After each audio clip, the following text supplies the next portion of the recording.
ආයුබෝවන් යාළුවනේ කොහොමද ඔයාලට විශ්ව පුවත් YouTube channel එකෙන් අදගෙන එන්නේ ශ්‍රී ලංකාවේ රංගන කලාවේ නොමැකෙන නමක් බවට පත් වී රංගනයේ විශේෂ ස්ථානයක් නිර්මාණය කරගත් සුන්දර රංගන ශිල්පිනිය මිෂෙල් දිල්හාරා ගැනයි.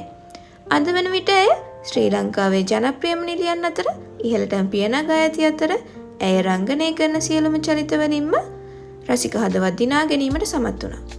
ඇගේ සංවර හැසිරීම, විලාසිතාව සහ කතා විලාශය මෙන්ම රංගනයට දක්වන උනන්දුව නිසාද ඇය ජනප්‍රියත්වයට පත්වලා තියෙනවා.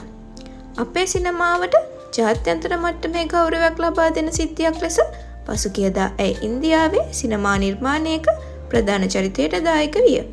මෙය ශ්‍රී ලාංකික රංගන ශිල්පිනියකට ලැබුණු විශේෂ අවස්ථාවක්. ශ්‍රී ලංකාවේ ජනප්‍රියතම ටෙලි සම්මානවලදී වසරේ වඩාත් ජනප්‍රිය ටෙලි නාට්‍ය නිලිය ලෙස මෙවර සම්මානය දිනාගත්තේද ඇයයි. ඒ සඳහා ඇගේ විශිෂ්ට රංගන දායකත්වය සහ රසිකයන්ගේ ආදරය ප්‍රබල හේතු වුණා. එයාගේ ඉදිරිපස අනාගතය ගැන ඔබට මොනවා හිතෙනවද? ජාත්‍යන්තර වේදිකාවන් මත වඩාත්ම දක්නා රංගන ශිල්පිනිය බවට මිෂෙල් පත්වේවිද? මෙවැනි තවත් කතා සවන් දෙන්න විශ්ව පුවත් සබ්ස්ක්‍රයිබ් කරන්න. ඔයාලා හැමෝටම සුබ දවසක්. නැවත හමුවෙමු.